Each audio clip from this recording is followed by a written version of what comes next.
Greetings and salutations, everybody. Welcome to the best damn movie-related show on the planet Earth, the John Campea Show, coming to you from right here on my YouTube channel. I'm, of course, your host, John Campea. It's an awesome honor and privilege, as it is every day, to have you, my international friends, joining me as we talk about our favorite things in the world, movies and movie news and all sorts of good stuff. And it's already a great day, ladies and gentlemen. It's a great day. My New England Patriots are 6-0, ladies and gentlemen. They're not going to win the Super Bowl this year. They've had a pretty easy schedule so far, too, so I understand that. But they won, and winning cures everything, ladies and gentlemen, so I'm very happy about that. And we got a lot of stuff to talk about here today. I'm flying solo, kind of a traditional Friday here. Robert was going to be joining me today, but he had a personal commitment come up that he had to go and take care of, so I gave him my papal blessing and said go and do that. But don't worry, he'll be back again on Monday.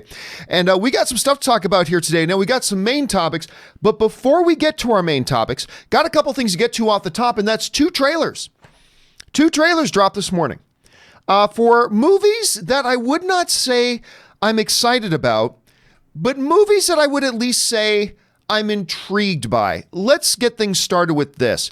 One of the movies coming out from Disney that we've known about got a couple of big stars. Dwayne "The Rock" Johnson, Emily Blunt, based on a big Disney theme park ride. Well, the last time that happened, they gave us Pirates of the Caribbean. That movie was pretty damn good. But they've got Jungle Cruise coming out. And now they showed us a bunch of Jungle Cruise at D23. They showed us a bunch of footage. I came out going, some of the footage was meh.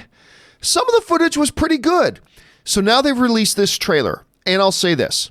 I still feel the exact same way about Jungle Cruise. Yeah. Oh, but intrigued. Like, I'll give it this.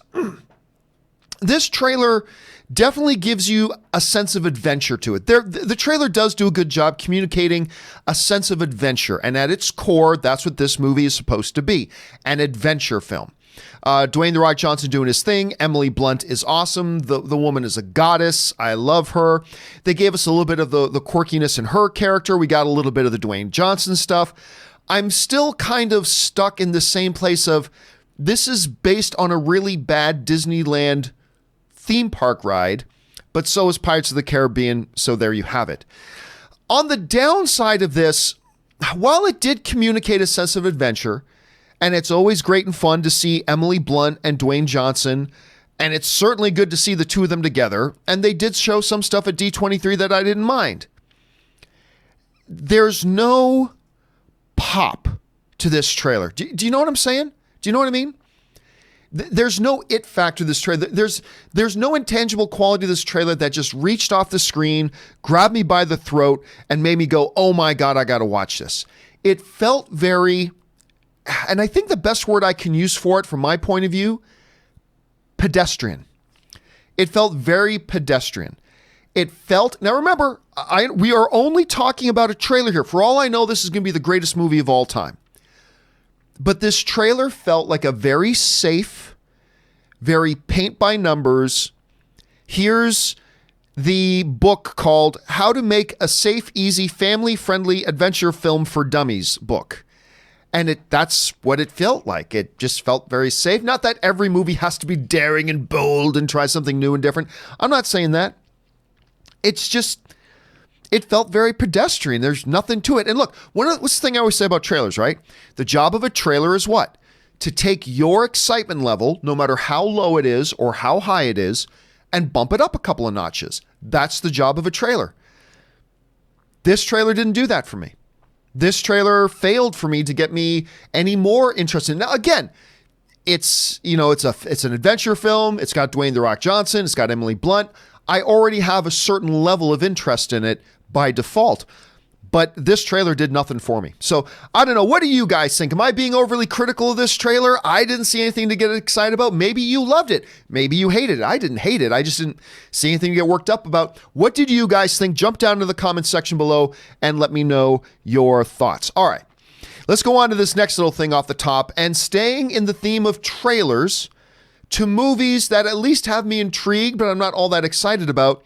We got the new, I guess you could call it reboot, from writer-director Elizabeth Banks, who I love Elizabeth Banks, the new Charlie's Angels movie. The first trailer came out a little while ago, and it had some hit and miss moments.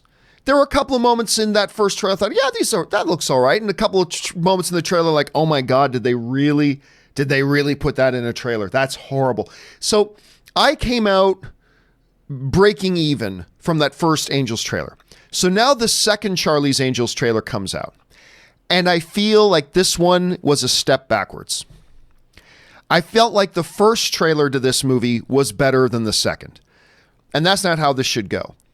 And again, it feels weird, but I felt very much the same way about this Charlie's Angels trailer, this new one that dropped today, like I did with the Jungle Cruise. It felt like a very safe trailer, a very pedestrian trailer to a very pedestrian movie.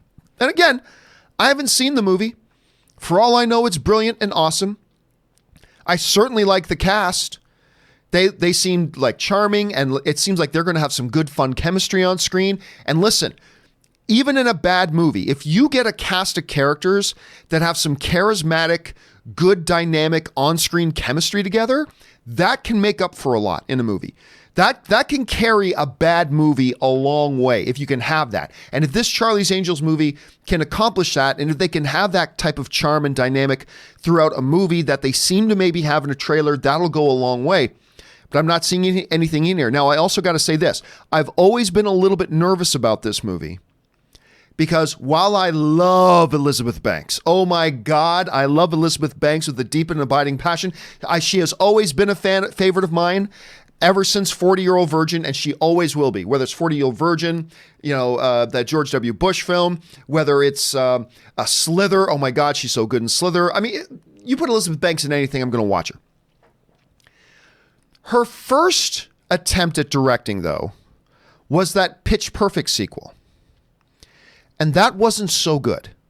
Wasn't terrible, but it wasn't so good. And I remember coming out of that Pitch Perfect movie that she directed and going, a lot of the weaknesses of that film was the direction. Now, granted, it was her first time. Maybe she's learned a lot and we'll see where this goes. But again, this is a trailer that hasn't done much for me.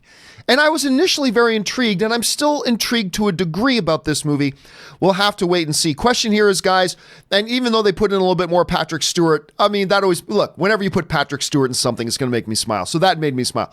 But overall, I'm not impressed with this trailer. Didn't hate it. Just not impressed with it. What did you guys think of the new Charlie's Angels trailer? Jump down in the comment section below and let me know your thoughts. All right, guys, with that stuff down and out of the way, let's now move on to our main topics today. How do we select our main topics here on the John Campea Show? Well, it's really rather simple. You see, you guys come up with them by simply going over to www.thejohncampeashow.com/contact. Once you guys get there, you'll see a form, fill it out with your topic or question, hit submit, and then maybe, just maybe, you might see your topic or question featured here on the John Campea Show. With that down, let's move on to our first main topic today. And our first main topic today gets sent in to us by Brandon, who writes, "Hey, John. With all Disney Studios' success this season, this is unprecedented what Disney has done this year. Do you think there is any chance of Maleficent 2 joining that billion-dollar club? It is currently being forecasted to open to $50 million, and with the last movie making a surprising $750 million, could this film cross that threshold?" All right, thanks a lot for sending in that question, Brandon. And listen, the new Maleficent film has been an interesting thing for me because that first Maleficent movie came out a few years ago, looked terrific. You got one of the most celebrated actresses in Hollywood today, in Angelina Jolie in it. You've got this story about the bad guy. That's how they advertised it, right? For the first Maleficent film, that got a lot of us excited. Ooh, finally, a movie about the bad guy. Turns out, the movie was quite poor. It wasn't a movie about the bad guy. It was a movie about how Maleficent's just misunderstood. Now Angelina Jolie was brilliant in it, and that carried the film a lot. But at the end of the day, I was pretty damn disappointed in Maleficent. So there's that. But it did, as you pointed out, went on to make around $750 million at the box office. That's insane. And that can't be overemphasized. That can't be overstated. This thing made a hell of a lot of money. A hell of a lot of money. So the question becomes, can a movie like Maleficent 2 come out of the gates and not only repeat, but maybe even exceed what the first one did. Because after all, we look at a movie like Spider-Man Far From Home. And I said for a long time, I believe Spider-Man Far From Home will join the $1 billion club because the last one made over $800 million. It was beloved. It was exciting. They've only built on it since then. I believe we're going to see Far From Home hit the $1 billion club, right? Well, Maleficent isn't all that, the first Maleficent isn't all that far off, box office-wise, from where the first Spider-Man came out. The first Spider-Man Homecoming made over around 800 plus million. We got Maleficent, the first one made over 700, close to $750 million. So why couldn't Maleficent 2 hit $1 billion? I'll tell you why it's not going to hit $1 billion. Because unlike Spider-Man Homecoming, which was beloved, and then we got more Spider-Man after that before his next solo film, the first Maleficent was not beloved. I'm not saying it didn't have some hardcore fans. It did, just like any movie. It had some people who really, really loved it, and that's great. But there weren't a ton of people who really loved it. Not like a ton of people really loved Homecoming. So with Homecoming, you had a situation, first one made over $800 and something million. It had all that positive momentum. People loved it. Then we saw Spider-Man again a little bit later in Infinity War. And then, then we of course had Endgame that was rolling into Spider-Man. All that laid the groundwork for $1 billion Spider-Man Far From Home. All those elements are missing from Maleficent. You don't have a universally beloved original. We have not had this character kept front and center in our mindscape. All the things that were working in favor of Spider-Man Far From Home are not present for Maleficent. I do not believe this thing's going to join the $1 billion club. However, that being said, I do think it's going to do well. It's going to do well. And as somebody who did not like the first Maleficent film, I can tell you I'm pretty impressed with the trailer so far with this new one. I think this new one looks pretty darn good. And with the year that Disney's been having, this is a bad year to doubt anything Disney. But with the year they've been having, I do not see $1 billion being in its future. I don't even know if I see it hitting 800 million, but it is going to be successful. It's going to do well. How well, I'm not sure, but I don't think it's going to get to within a whiff of $1 billion personally. And those are my reasons why. It very well may. It very well may. But I just don't see it happening. What do you guys think? Do you think Maleficent has a legit chance of hitting $1 billion? If so, let me know your reasoning for that. Jump down to the comment section below and let me know your thoughts. All right. With that down, let's move on to our second main topic today. And our second main topic today gets sent in to us by Tim S., who writes, do you think Warner Brothers / DC should stick to solo films from now on?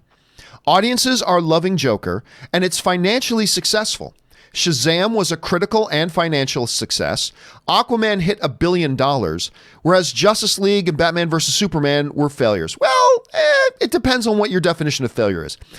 It seems they have more success with solo films than shared films. What do you think? All right, thanks a lot for the question, Tim. And first of all, I want to address this thing about saying Batman vs. Superman and Justice League were failures. That's up for debate. I mean, Batman vs. Superman made money. Anytime a studio makes a movie that brings in cash over and above what they spent on it, that's a good day. Now, did it make as much as it should have? Did it reach its potential? Was it as good as it should have been? Did people overwhelmingly love it? Those are all fair things to say. I'm just saying, at the end of the day, when a studio spends a ton of money on making a movie and they end up making more money than they spent, for them, that's a good day at the office. That's a good day at the office. And Justice League, it broke even. It more than broke even. So, were they overwhelmingly successful with the fans and critics? No, not necessarily. I like them, but I don't count. But I like those movies. But anyway, let's put that aside for a second. DC is on a streak right now, as far as I'm concerned. Aquaman, which I always knew would be successful, but hell, even I, who always knew would be successful, I swore up and down it wouldn't hit $800 million. And what did it do? Blew right by that, crossed into the $1 billion club. And it's a fun little movie. It's not the best DCEU movie, but it is a fun, enjoyable movie. I have a good time watching Aquaman. Then they put out Shazam. I've run out of words to talk about how much I love that movie. Shazam to me is just, it's wonderful. I love this film. It is my second favorite DCU film, just behind Man of Steel. But I loved Shazam. I thought it was great. Didn't make a ton of money at the box office. Didn't make a ton, but at least it did more than break even. So there's that. But the critics loved it. Fans loved it. It's a fantastic movie. I love that movie. Now we've got Joker out. Vast majority of the critics like it, despite what some people want to have. Some people are spinning this thing as, oh, the critics hate it, but the fans. No, the critics really like it. Like a clear majority of critics love Joker. So let's just be clear about that fact, okay? A significant majority of the critics love Joker. So let's just set that aside. But the critics like it. It's winning festival awards. The audiences are digging it. I loved it. It set the opening weekend box office record. Hell, it made more money opening weekend. Joker made more money opening weekend than Justice League did. Wrap your heads around that. Joker made more money opening weekend than Justice League did. It's crazy. It's absolutely crazy. So you're not wrong to suggest that DC, Warner Brothers with their DC properties are on a roll. They absolutely are. But here's the question. Is the secret to the success the fact that these are solo movies? Is that the magic ingredient? Is that the magic mushroom? Eat this, be a solo movie, and everything will be great. You'll make money and fans will love it and all that kind of stuff. And what I got to say to that is no, that's not it. The thing is, the last 3 movies they've made have just been higher quality movies. I'm not saying Aquaman is amongst the top best DCU movies made, but I'm just saying, generally speaking, they have made 3 quality movies in a row. And you could have made a quality movie with a team-up movie. It doesn't matter. It doesn't matter if you have 8 lead characters, 2 lead characters, 1 lead character. I don't believe there's some magic formula that, by making it one person in the one lead character, that makes the movie better. That I don't buy into that. That is not necessarily true. If that were the case, then Avengers movies wouldn't work. Because they don't follow the formula of one person in a movie at a time. So I got to say, no, I don't agree with that at all. Now, there is benefit to them focusing on solo movies right now in the sense that it allows them to put more attention just into the character at hand. They're not worried. DC has been very public about this. They're not worried right now about universe building. They're not worried all that much right now about crossovers. They're just keeping their focus right now on, let's break it down. Let's simplify things a little bit right now, because come on, even if you're the biggest DC fan in the world, you and I will acknowledge that they've a little bit of a rough start. So what they did, like a good coach of the sports team, say, okay, let's break it down. Let's get back to the fundamentals. Let's go back to the starting blocks and start with just some good, strong movies. Let's not distract ourselves with shared cinematic universe. Let's not distract ourselves with crossovers. Let's just take some good, rich characters that we love and just make some good movies with them for now. And let's focus on that. And I think whether it was a team-up movie or a solo Shazam movie, I still think if they applied that philosophy, they could increase their chance for success. But it's not just because it's a solo movie, in my opinion. I like what DC is doing right now. Now, make no mistake, some people are worried this means there's never going to be another Justice League movie. There will be. They'll get to it. But right now, they're focusing on reestablishing their foundations. Build a foundation of quality movies that our audiences enjoyed and start to trust our brand. And I think they're succeeding. Personally, I think they're succeeding. They're on a nice little streak. I am nervous about Birds of Prey. I don't think that movie looks any good, to be honest. But I can't wait to see what Patty Jenkins is a goddess, in my opinion. As long as she's directing Wonder Woman 84, I got huge hopes for Wonder Woman 84. We've had 3 wins in a row. We'll see what happens with Birds of Prey. Who knows? Just because I didn't like there's been lots of trailers I haven't liked, and then I ended up loving the movies. Let's see what happens there. But even if Birds of Prey isn't any good, but Wonder Woman 84 is, that'll be 4 out of 5 for the last 5 films. And that's pretty good. That's pretty good. So I like the philosophy that they have right now, but it's not some magic formula that it's one character. You know what I mean? Anyway, that's what I think about that. What do you guys think? Do you share my opinion? Do you have some different points of view on that? I want to know what you think. Jump down to the comment section below and let me know your thoughts. All right. With that down, let's move on to our third main topic today. And our third main topic today gets sent in to us by, we forgot to put their name in there, but I know this was Markinson. So Markinson wrote in, "Hey, John, I'm looking forward to The Mandalorian like a lot of other people, but I'm starting to get concerned about the lack of marketing for it. We've really only had the one trailer so far, and the show is in just 1 month. Isn't that crazy? Think about that. The show is literally 1 month and 1 day away. That's how we are that close to The Mandalorian. Anyway, do you worry that this could be a sign that Disney isn't all that confident in the show, or that there could be bigger problems behind the scenes that they're not letting on? I hope not. Thanks, and bring on the filthy." All right, thanks a lot for sending that in, man. And yes, it's true. There has not been a lot of official marketing for Mandalorian.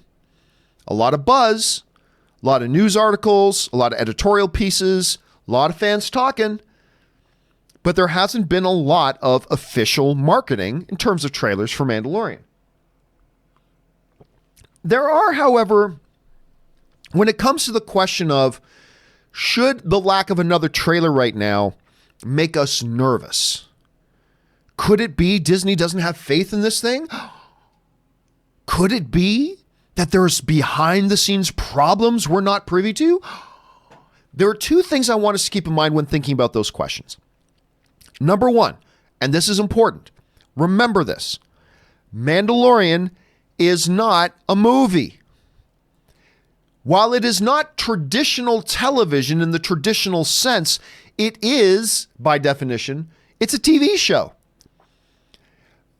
And I understand, it feels, when we're talking about The Mandalorian, I get that it feels like we're talking about a movie. It feels like we're talking about a cinematic experience. I get it.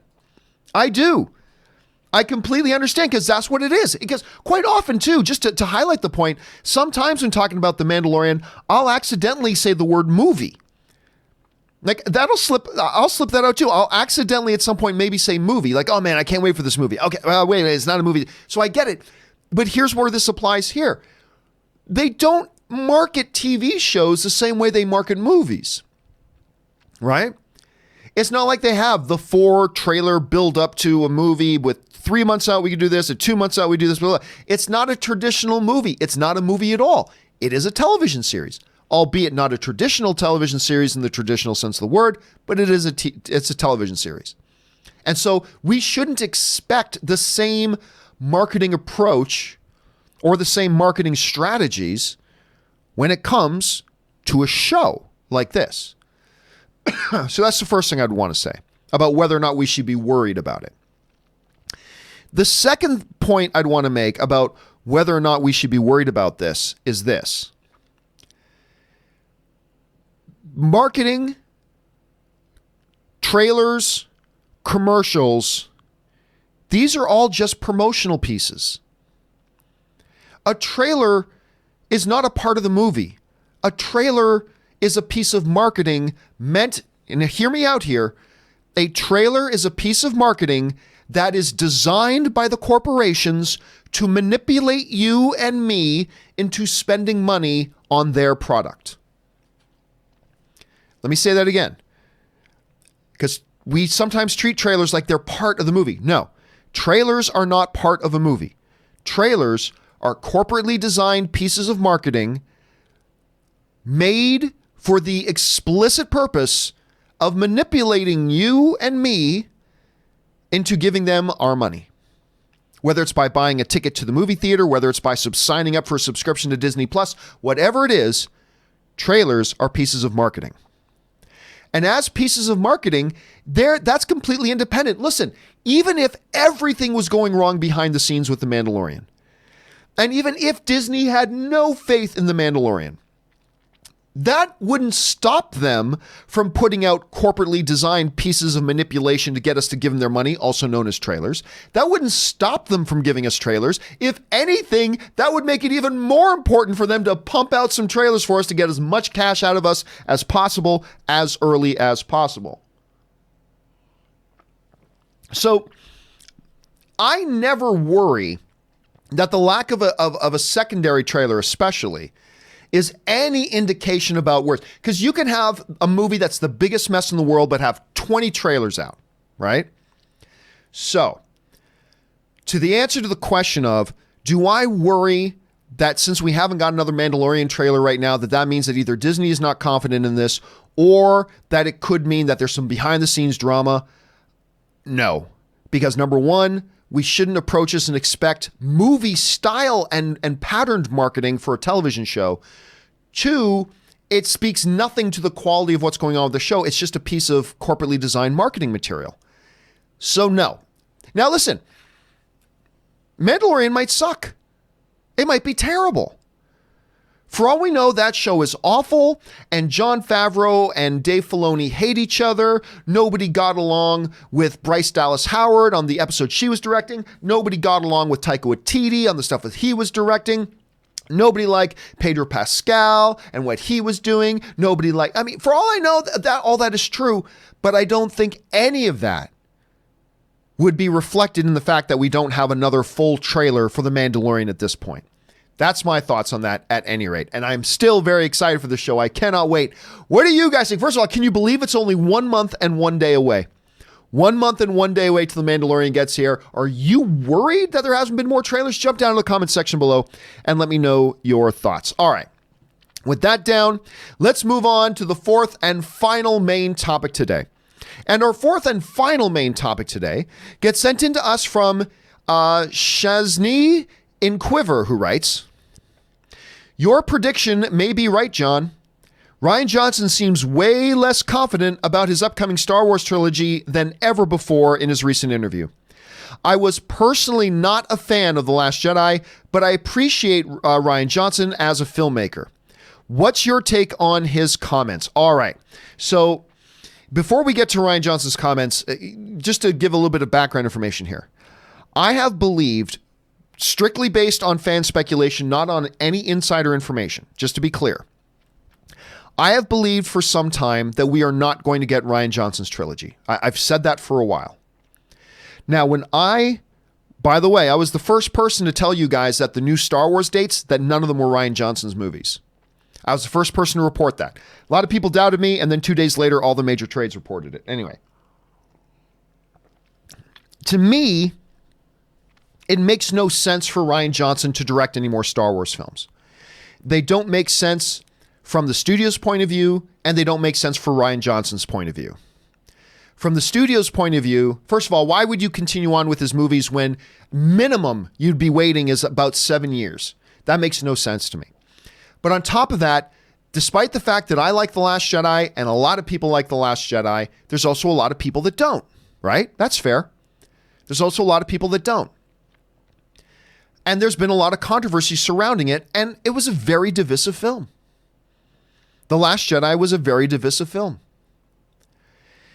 From Disney's point of view, with all that's at stake, do you bring that back? Because, look, right or wrong, fair or unfair, one of the things that I've always stated, and it's absolutely true, is that if you do bring Rian Johnson back, you have to accept the fact that all the talk isn't going to be about excitement for the new movie. All the talk is going to be about Rian Johnson. Now, that may be fair or unfair. That may be, good or bad. Whatever your point of view is, it is, however, the fact. If he does come back to do a new trilogy, that's all the people are going to be talking about is Rian Johnson, Rian Johnson, Rian Johnson, Rian Johnson. A bunch of them screaming and yelling and whining about it. Bunch of people screaming and yelling, defending it. And you're just going to have a whole lot of talk and a whole lot of screaming and yelling back and forth people. And none of it's going to be about the movie and people being excited about the movie. From the Rian Johnson point of view, I've always made the argument that if you're Rian Johnson, why the holy hell would you want to come back and do another Star Wars movie? Why would you want to? By the way, it's looking like Rian Johnson's probably going to get an Academy Award nomination this year for several nominations, probably, for this movie Knives Out. I haven't seen it yet myself, but everybody at the festivals who've seen it are raving about it. The critics who have seen it are raving about it. Last I checked, it had a 99%. And that movie is going to get some awards consideration.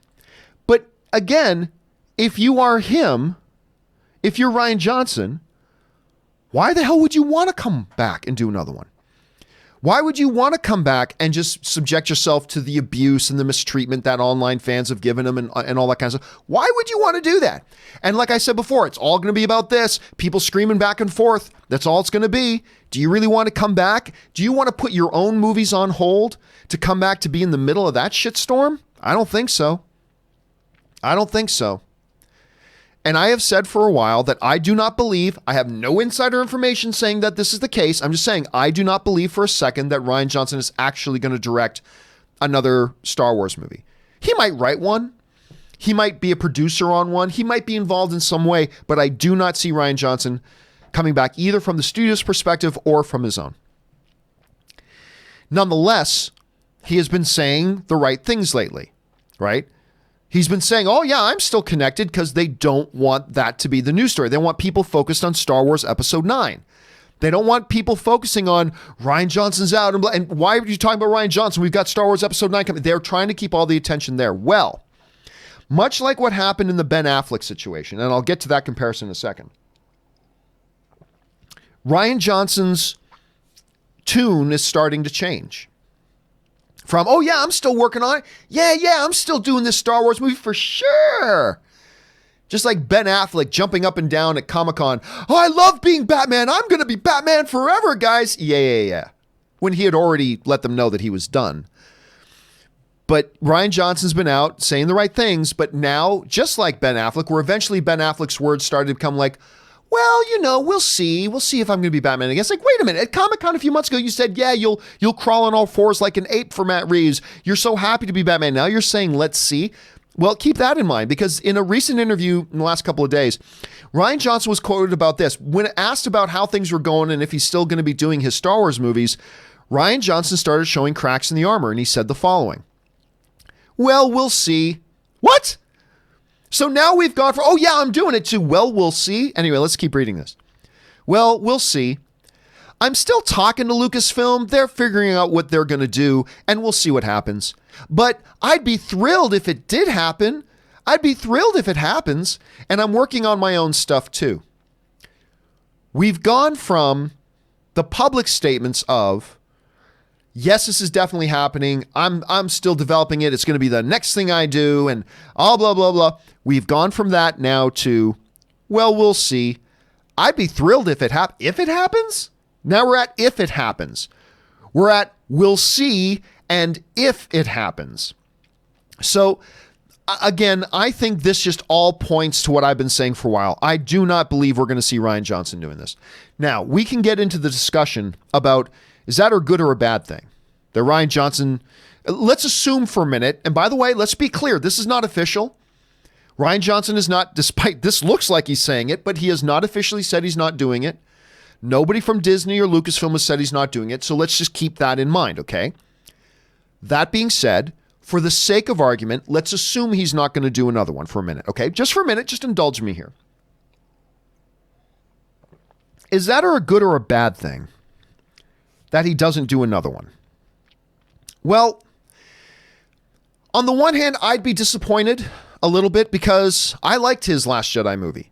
Is it my favorite Star Wars movie? No. Did I have issues with the movie? Yes, that's well documented. But I still like the movie. I particularly love what he did with Luke. I know what he did with Luke was a sticking point for a lot of other people. I thought if you know anything about The Empire Strikes Back, you know that the Luke we got in The Last Jedi was completely consistent with the Luke Skywalker of the original Star Wars trilogy, but I digress. I like what he did with the movie, and I love Brick. I love Looper. I cannot wait for Knives Out. This thing looks like it's going to be putting Academy Awards on his mantle. But I'd be disappointed. I would be curious to see him, his outside of the box thinking, and what he would do with another movie. Learning lessons that he learned from The Last Jedi, hopefully learning some lessons about some of the areas that he struggled with in the Last Jedi. But, you know, I would like to see what he would do next. But at the same time, if I'm Disney, I don't bring him back. Because it's just going to be too much of a distraction. It's much like the same reason, for another sports analogy. Look, Tim Tebow's a decent little quarterback, but a lot of teams did not want to sign him because of the distraction of it all. The circus that would come along with what would happen to your team if you signed Tim Tebow, right? It just, too many teams want to stay away from that. And I just kind of feel like, it's not a direct apples to apples comparisons, but I believe the spirit of it is the same. If I'm the studio, I don't see there being much upside to bringing him back in. And it's not good for him. For him, it's not a good move. Why come back and take all this abuse and all that kind of stuff when you can go make your original films and get Oscar consideration and get fans at all these festivals losing their minds and get critics losing their minds and get, you know, why not do that? Why not do that? So I don't know. So that's my thoughts on here, guys. He is not going to be directing another Star Wars movie. I can't say that as fact. I have not gotten any information from people inside Lucasfilm regarding that. I'm just saying, when you look at the landscape and you look at everything out there, and in particular, when you look at this statement now,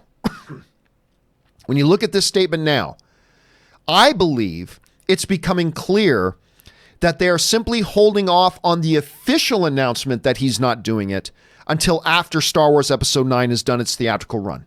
Because they want the attention right now to be a Star Wars Episode 9, but I believe within about 6 months after that movie launches, we'll get the official word that Rian Johnson has scheduling conflicts and that he's going to go on and make other probably Oscar-winning material.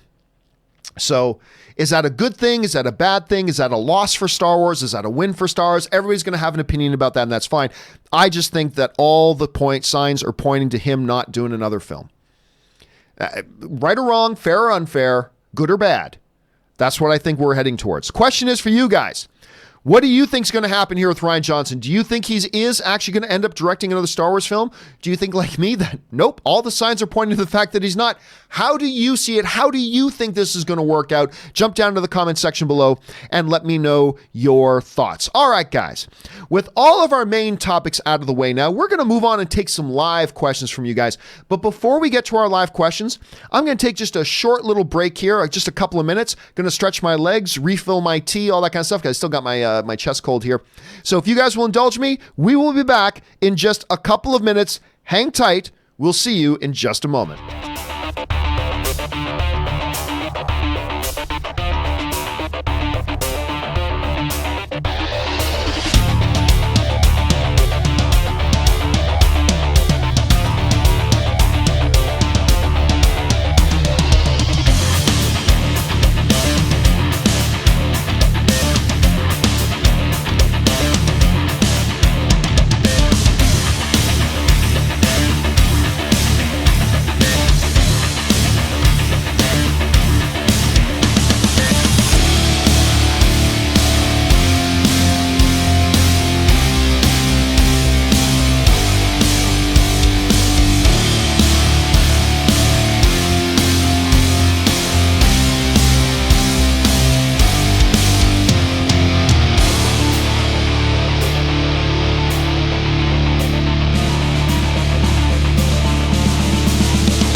And we are back. Thank you guys for indulging me as I took a little bit of a break there. Now, without wasting any more time, without any further ado, let's dive right into the live questions. But hey, listen, I have one quick announcement before we do. For those of you guys who are Patreon supporters of the page, and thank you so much for being Patreon supporters, don't forget about 15 minutes after we're done the broadcast today, we're going to have a John Campea Show post chat in the Discord server. For those of you who are Patreon supporters and members of the Discord server, make sure you jump over there and join me in there, and we'll just chat and talk about the things we talked about here on the show today. I'll look forward to seeing you guys over in there. Okay, now let's get on to the live questions that you guys have been firing in. We're going to start things off with Mista47, who writes, the super rats in the Joker are actually a reference to Master Splinter, since the next movie will be Joker versus the Teenage Mutant Ninja Turtles. Why not? We've got a Batman teenage... What a stupid idea that was. We got a Batman and Teenage Mutant Ninja Turtles movie. Why not? Todd Phillips, let me know. Mista, I'm sure they're going to be calling your phone any minute now. Mr. 47 also writes, from the Joker and Pennywise to Harley Quinn and Antonio Brown, 2019 has been the year of the clown. Yeah, I referred affectionately, of course, to Antonio Brown as Antonio the Clown Brown. Man, I hated it when the Patriots signed him. And I said he will not be a Patriot by week 4. Sure enough, he wasn't a Patriot by week 4. We dodged a bullet on that one. He's a tremendously talented dude. But he'd be such a destructive influence in and around any organization. I'm just glad he's not on the Patriots. Let him sign somewhere else, be somewhere else. That's great. I'm just glad he's not on the Patriots anymore. Anyway, Benny95 writes, wanted to say thank you for your in-depth reply to the Joker question my mom had asked in the spoiler video. She says you're very intelligent and loved your reply. Well, I can't remember the specific question she asked, Benny, but I do remember you writing in and saying that your mom had a question. I can't remember what the question was, but anyway, it's always great. I love hearing when family watch the show together. Whether that's, I've had a lot of you guys write in and say, like, you'll watch it with your kid, which to me is awesome. But then some people write in and say, actually, I watch it with my dad, or I watch it with my mom, or something like that, which is always awesome for me to hear. So thank you, Benny, and please pass on to your mom and thank her for sending in the question in the first place. I really appreciate that. All right. Mr. 47 follows up and writes, after rewatching Joker, I paid more attention to the score. Wow. Just incredible. Definitely Oscar quality. Plus, when Joker gets attacked on the train, it had a very Dark Knight vibe. Did you notice? As far as the music goes, I don't know. See, I know the score was haunting and very, very good, but a lot of the times I'm so wrapped up in the movie itself, sometimes I don't notice the score. And actually, sometimes score is meant to be like visual effects. Sometimes the best visual effects are the ones you don't even know are there, right? The fact that you didn't even know it was there is a testament. And I think sometimes the purpose of a score is to bring in and highlight an emotional impact of what's going on. It's meant to heighten the emotional imprint of a scene in a movie. And sometimes the best way that's effective is when it stands out. But sometimes the best way that's effective is when it just blends into the scene and you don't even notice it. And I felt that way for a lot of the Joker. That I didn't even notice a lot of it, to be honest with you. And that's a great thing until the second time I see it. Anyway, good observation, Mista. All right. John Stenberg writes, love that you like Man of Steel. Dude, I don't like Man of Steel. I effing love Man of Steel. That movie is the most underrated comic book movie of all time, in my opinion. Anyway, I love it, and it bugs me so many dislike it. You can't let it bother you. I mean, film's subjective. If other people don't like it, that doesn't affect whether you like it or not. So it's perfectly fine. I mean, it's unfortunate to me, and it's sad to me that more people don't appreciate it for the way I see it. But hey, man, film's subjective. It's just part of the game.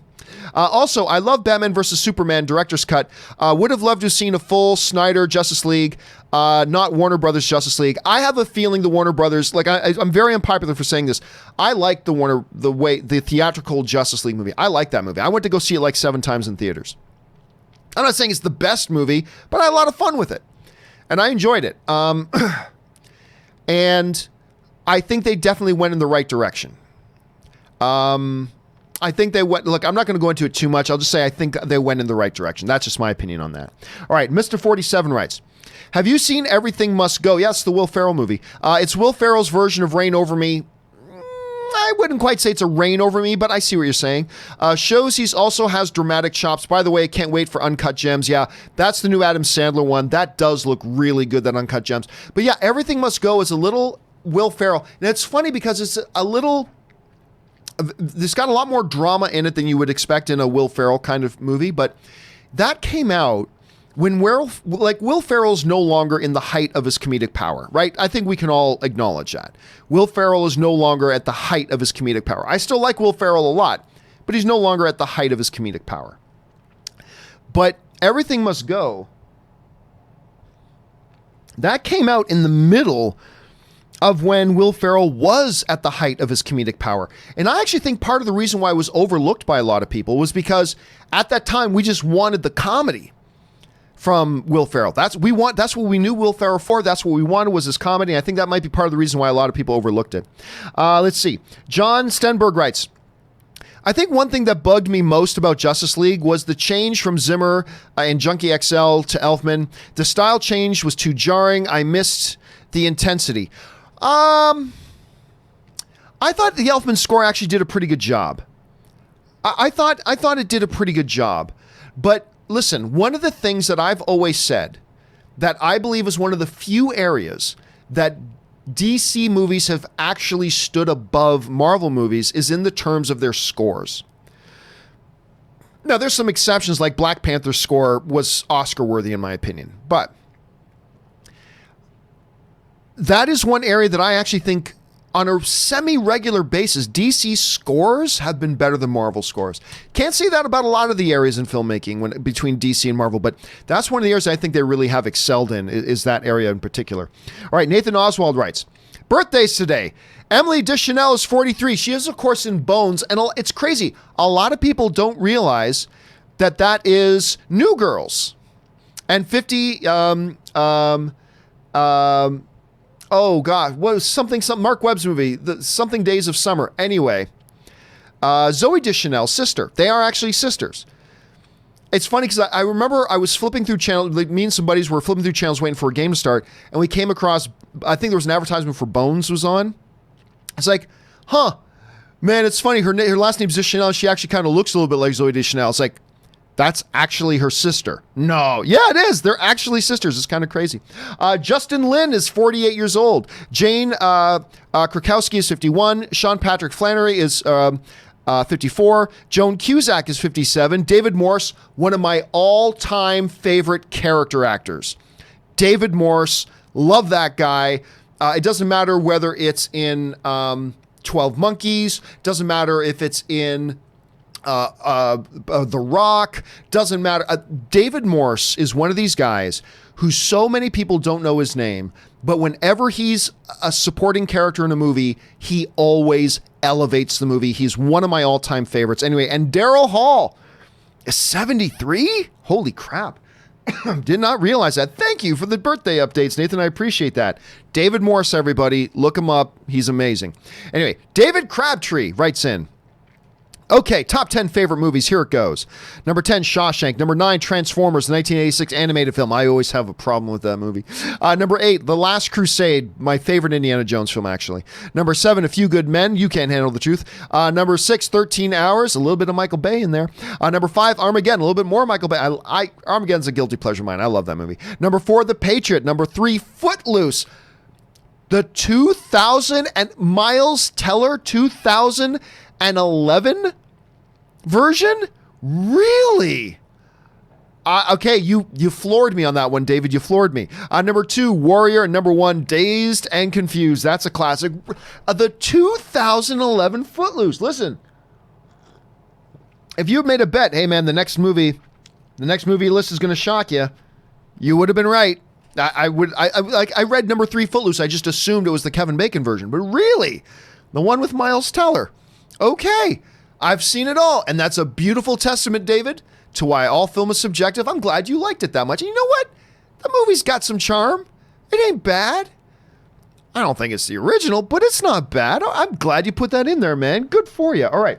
Luke1234 writes, na na na na na na na na, hey hey hey, goodbye Ryan. Well, I think a lot of people are going to be very happy once it becomes official that Rian Johnson's gone. And by the way, let's keep in mind, it is not official. It's not official. Just be clear about that.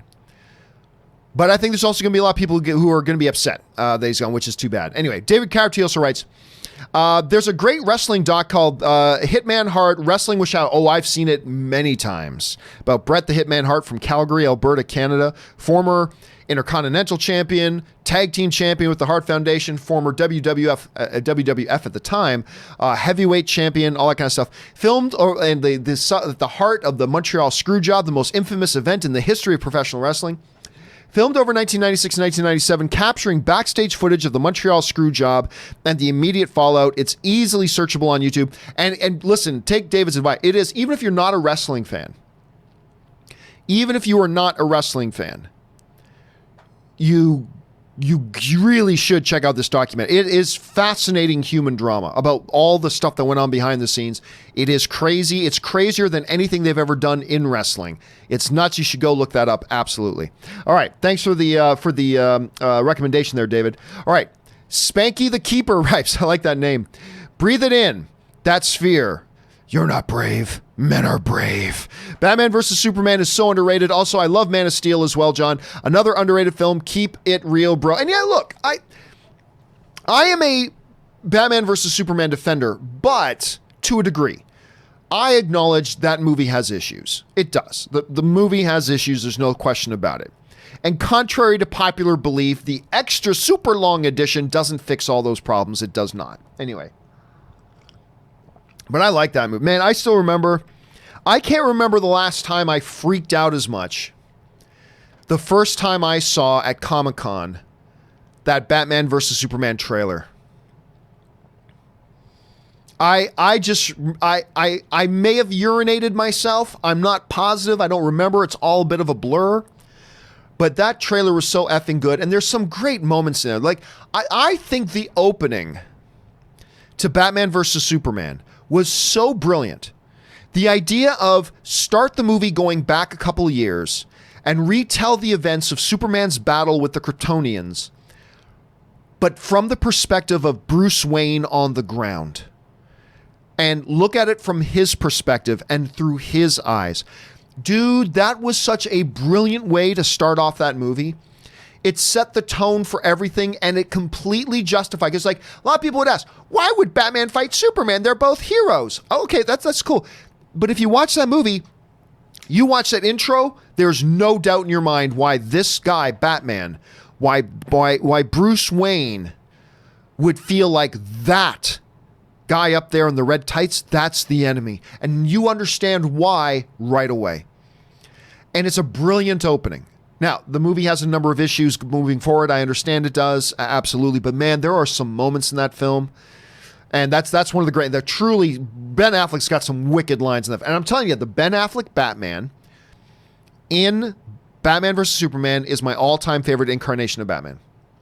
Not so much in Justice League, but in that one it was. So anyway, that's just me. All right, Benny95 writes, you need to watch Yoda reacts to Captain Marvel being higher rated than Joker by critics on YouTube. It's hilarious. I'm sure it is. Yeah, maybe I will have to check that out. That sounds funny. I can't think of a good username, writes. I seen people on other videos say there's too many female characters in the MCU. Well, of course, look, every opinion you can possibly think of is out there. So why be surprised that there's somebody out there that says something like that? I mean, we shouldn't be surprised by that at all. I can't think of a good username, writes. Like you with the prequels, I like The Last Jedi less every time I watch it. Yeah, I can see that. Look, if it's a movie that doesn't work for you, that's what's going to happen. That's what's going to happen. Like The Force Awakens for me was a movie I watched, and then I liked it more every time I watched it. The Last Jedi was a movie for me that has pretty much stayed the same every time I've seen it. I've seen it about 5 times. I didn't go see it 5 times in theaters, but I've seen it about 5 times now. And it's pretty much always stayed the same. I feel the exact same way. I quite enjoy it. I think it's got some serious issues. I acknowledge it's very divisive amongst fans, but I still like it. The stuff that I love about it, I love even more. And the stuff I had problems with, you know, the flagrant misuse of Benicio del Toro, the whole Casino Planet stuff. I mean, there's a lot of stuff that I just thought was bad, but I thought that was outweighed by the stuff that was good, and I still feel that way. But if it's somebody that, if it didn't work for you, you're going to have that experience. You're definitely going to have that experience. All right, Khan writes, just bought my Snowball Ice mic starting podcast. That's a nice little mic. The Snowball Blue, the name of the company is Blue. And I have several Blue microphones. I've got like 2 Blue Snowballs, not Snowball Ice, but like the main original Blues, which are a little bit better than the Snowball Ices. But the Snowball Ice is a very good, low cost, good quality USB microphone. It's a good one to have. If you ever want to move up a little bit, Blue also puts out a microphone that's very, very standard amongst a lot of podcasters called the Blue Yeti. Y-E-T-I, the Blue Yeti. I also have one of those, and they're a very good sounding microphone. Very good sounding microphone. I mean, it's not the same as the pro level microphones that I've eventually then built up to, but if you want to, like the Blue Ice is a good one to start with. It's a quality microphone, good little USB microphone. If you feel like you want to up your game a little bit down the line, maybe look at a Blue Yeti. I think you'll be really happy with that as well. But a Snowball Ice is a great place to start, man. All right.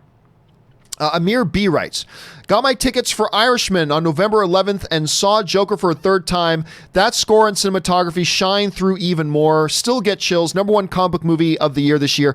It is my number 1 comic book movie of the year as well. We went through it was on the John Campea Show. I can't remember if it was yesterday or 2 days ago. We did our list for our top favorite comic book movies of the year. Joker actually took the number 1 spot for me. I don't think it's the best comic book movie ever made, but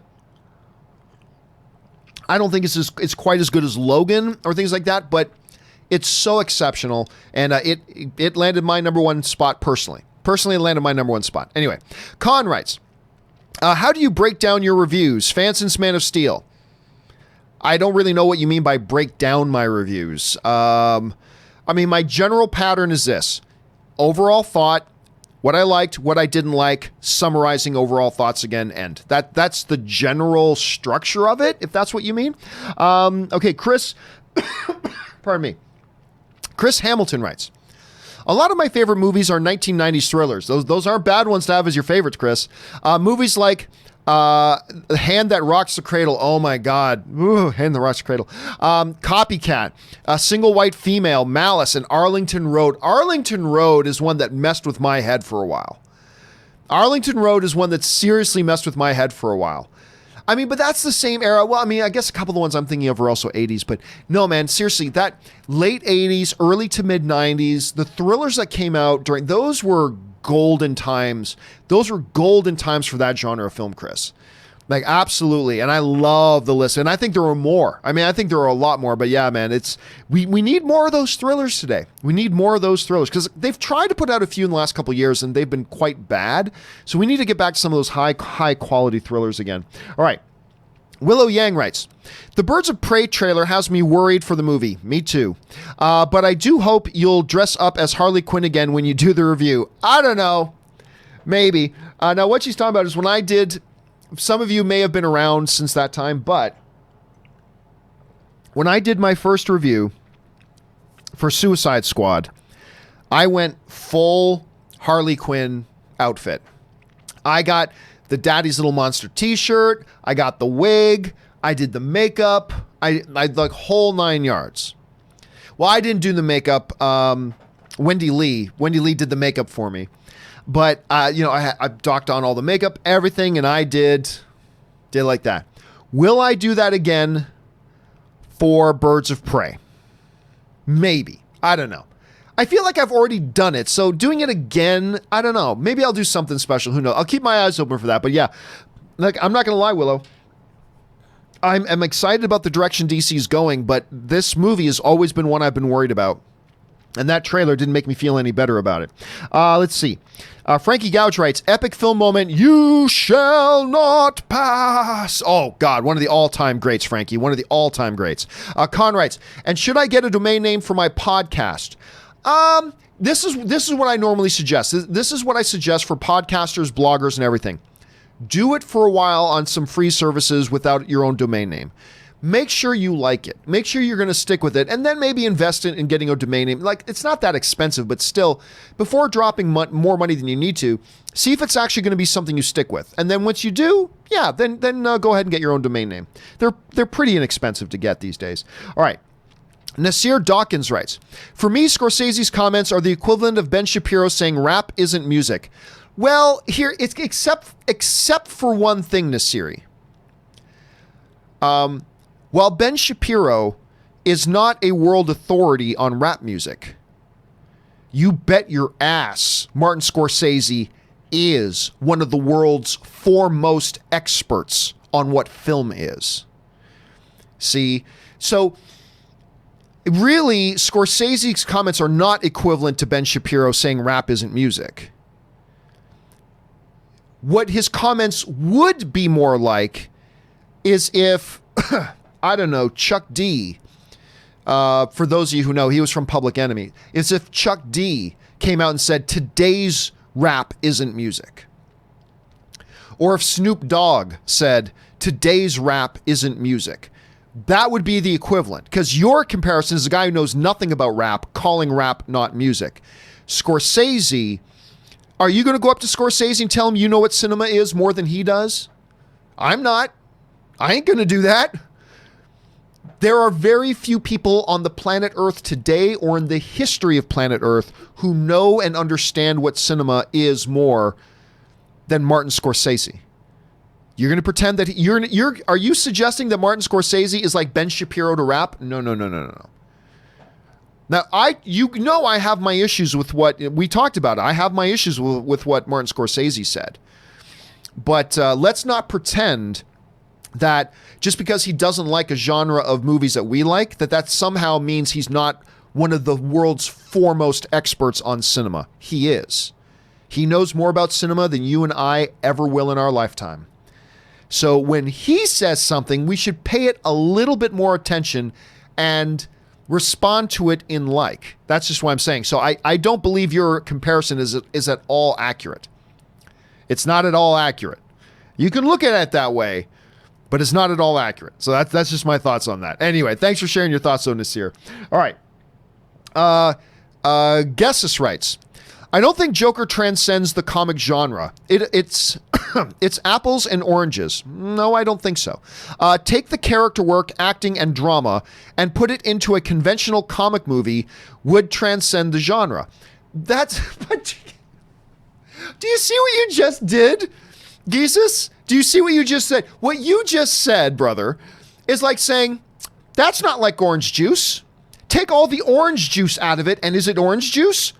Well, the fact that it has orange juice in it is what makes it orange juice. You can't take it out and say, if you take out the orange juice, it's no longer orange juice and pretend like that makes a point. You can't say, take the character work, acting, and drama and go and drop it into a conventional comic book movie. Would it transcend the genre? But it's not a conventional comic book movie. You can't make that comparison. No, it is. Look, see, that's the thing about this. Within the comic book genre, there's some standard typical DNA that goes along with about 99% of comic book movies. Joker doesn't have it. Joker is a movie that goes beyond the regular confines of what a comic book movie is and really taps more into what other types of movies are. In doing so, it literally transcends the limitations of its own genre. It literally does that. To try to say, well, if you take the character work, acting, and drama and put it into a conventional comic, but it's not a conventional comic book movie. That's the point. That's the point. It's like, you can't say that tea isn't sweet, but yes, I can. I'm drinking the tea. It's not sweet. It's not sweet tea. Well, take that tea and put 5 tablespoons of sugar in it. Now are you saying it's not sweet? Well, that defeats the whole thing. The fact of the matter is, there aren't 4 tablespoons of sugar in this tea. That's the point. That's the point. This is not a conventional comic book movie. It is a movie based on comic source material that goes well beyond the standard DNA of what a comic book movie is. That is the very definition of what it means to transcend the genre, brother. That's what it is. You think that Ferrari's a fast car? Yeah. Puh. Take out its engine. How fast is it now? Well, the engine is part of what makes it a fast car. You can't make that argument. I would suggest, brother, that what you are trying to do is make it apples to oranges. That's what you're doing. This isn't an apples to oranges situation until you make it. We'll put it into a conventional comic book movie. But this isn't a conventional comic book movie. That's the point. Anyway, that's just my thoughts on that. Thank you for, I disagree, and it's cool. We're allowed to disagree. I'm glad you expressed your thoughts on that. I just got to tell you why I disagree with them. That's all, brother. All right. CXY writes, I just saw DCW Crisis on Infinite Earths Pigs with Black Lightning, Pariah, and Kingdom Come soups. I know it's all fan service, but I could care less. I haven't seen that picture yet. I haven't been keeping up on all the pictures for it. Let me see here. Let me just see if I can pull it up for a second here. CW, that's CE. CW crossover.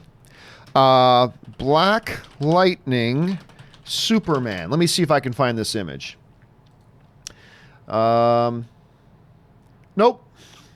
I'm not seeing it anywhere. Huh. Maybe if I look under news or something. Nope. That's not it. Try this one. Nope. I'm seeing a Black Lightning picture with Flash, which is cool. I love Black Lightning, by the way. I love that show. Despite the fact that it is the stupidest, dumbest costume ever, I love the show. I eat up. I haven't started watching this season yet, but I'm very, very excited to start watching it. All right. John Argote Rodriguez writes, hey, John, I recently spotted your cameo in The Incredible Hulk. Good on you. Since you're in The Incredible Hulk, and you're in the MCU, did you survive the snap or blip back in 2023? Keep up the great work. I believe I survived the snap. I like to think that my character was part of the reason humanity kept it together after the snap. I mean, things got rough, but we held it together. Humanity held it together. And I'd like to think that one of the main reasons was the heroic actions of my character. I have nothing to back that up with, John.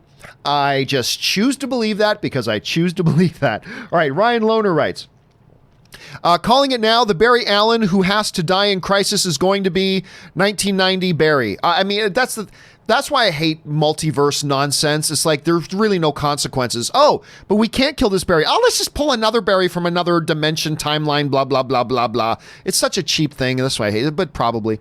Jabin Carter writes, breaking news, Disney buys the rights to the Bible. Plans 37 new sequels. Original creator feels betrayed that they're not going with his intended stories. Oh, that's funny. That's funny.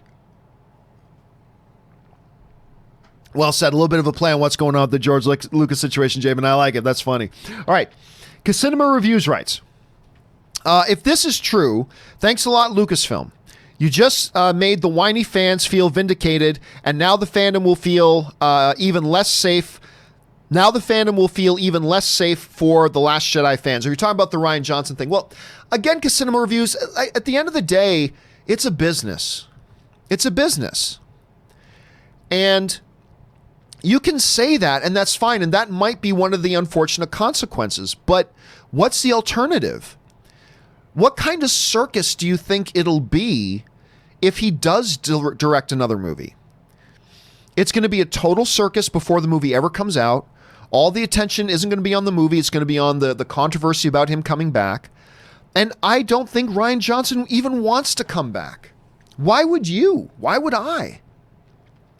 So I'm not saying that, there's no legitimacy to what you're saying. There is. However, it just isn't a practical situation that can work. I don't see there being any way in the environment today, whether it's right or wrong that this is the environment, whether it's fair or unfair that this is the environment. Those are irrelevant questions. The fact of the matter is, this is the environment we have right now. And to bring him back into it, I don't believe is going to help anything. And I'm a big Rian Johnson fan. God, I cannot wait to watch Knives Out. I'm so excited for that movie, but it's just not the best thing. It is not overall the best thing to have him come back at this point.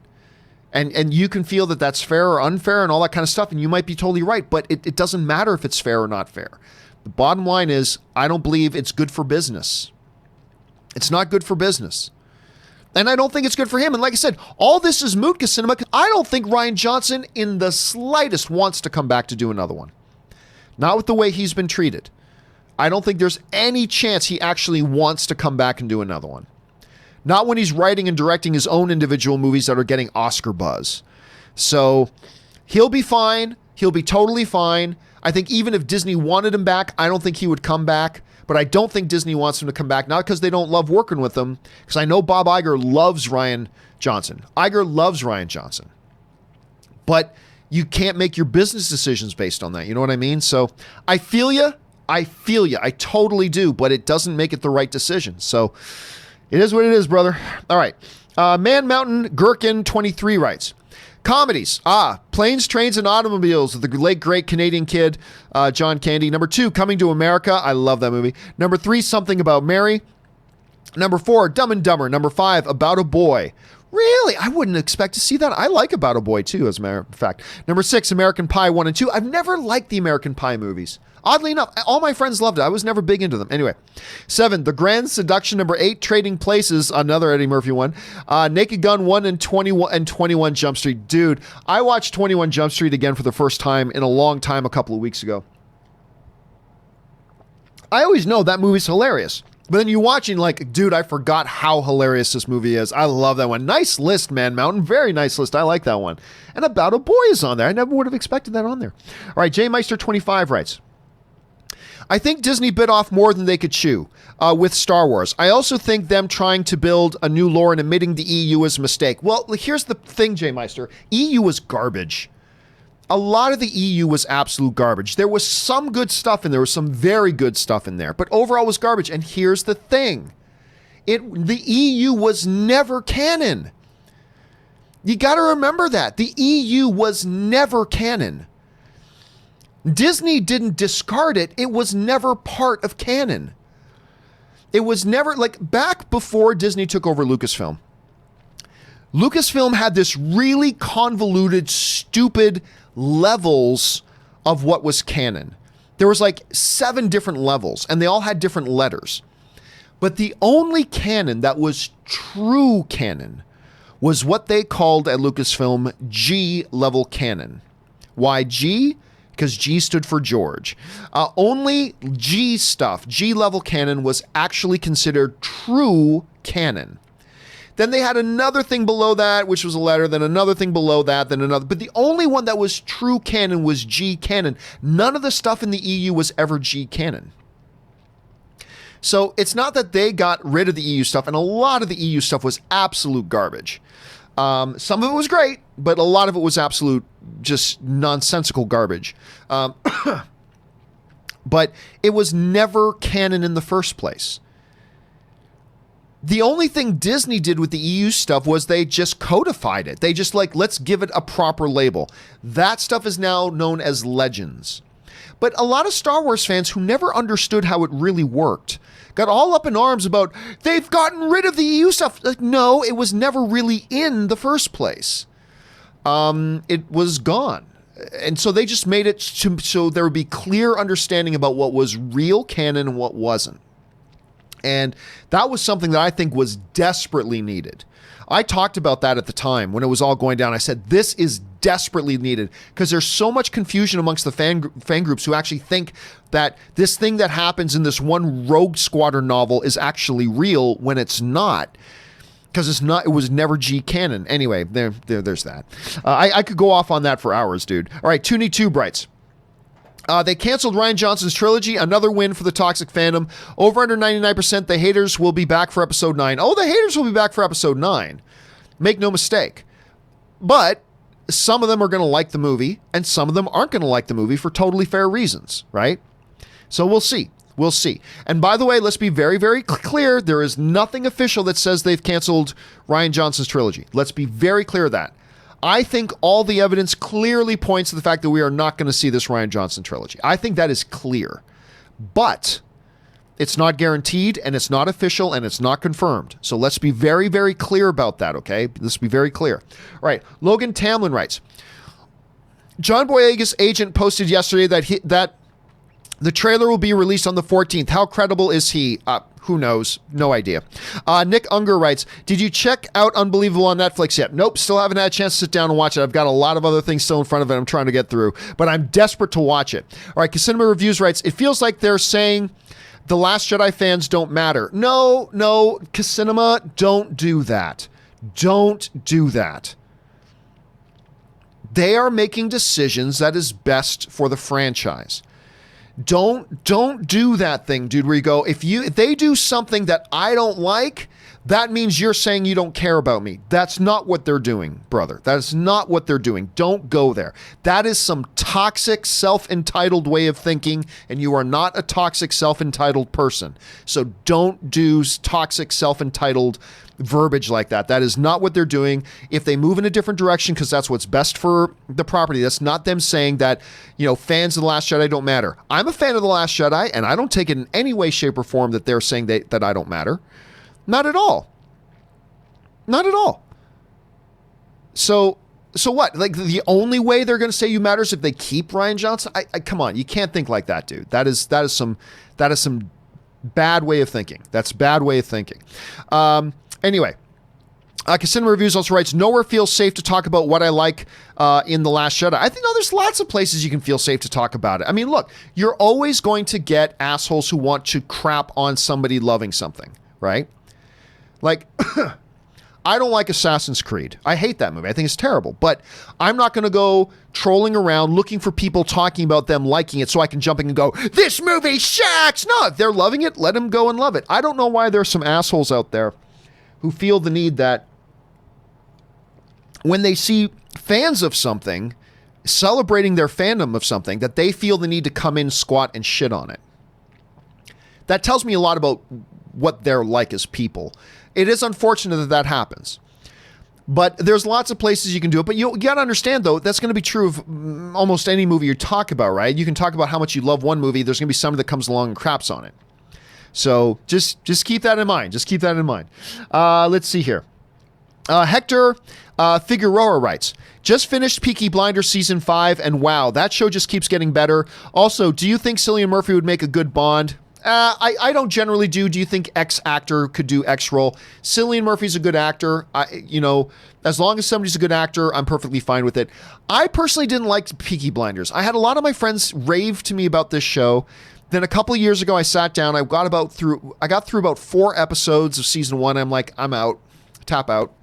It just, I didn't find it all that intriguing. But you're not alone, Hector. I've got a number of friends who love that show. Love Peaky Blinders. I wanted to get into it, and I tried to get into it, just for whatever reason, it just didn't really work for me. All right, Marie Seafring writes, I just saw my first TV spot for The Current War today. It's coming out on October 25th, but I don't see it at my local theaters. How wide release is it? Thanks. I don't know how wide release it is. Hold on a second. Now remember, October 25th is still a couple of weeks away. It could just be that your theater just doesn't have their schedule for that up yet. So if I go to October 25th, Current War, the Current War is a wide release on October 25th. It comes out on the same day as Black and Blue and Countdown, which is a horror film. Wide release. But again, I wouldn't worry too much about it. It just, if it's still a couple of weeks out, there's a possibility it's just not, your theater just doesn't have it scheduled yet. So I wouldn't worry about that at all right now, Marie. I'd say check again in a few days. And if there's still nothing up, I'd give the theater a call. But it's just being listed as a true wide release. So it should be playing in a theater near you. All right. Murray Reich writes, very good season 15 premiere of Supernatural last night. I haven't watched it yet. I got to watch it today.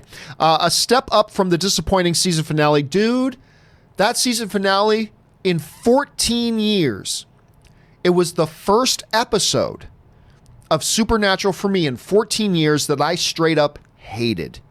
I hated it. So there's just one episode. I love the season. I just hated that one episode.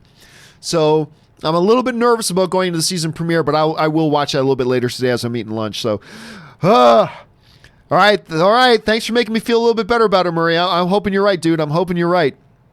All right, Ben Rayner writes, did you see the clip of Freddie Prinze Jr. talking Star Wars on some podcast? He gets really passionate about it. Great clip. No, I haven't seen that yet, but somebody sent something that to me. I'll write to Freddie. I'll ask him about it, but I'll go and I'll check it out. I'll make sure I'll go check that out. Thank you for sharing it. I've had other people mention it to me, but I haven't had a chance to see it yet.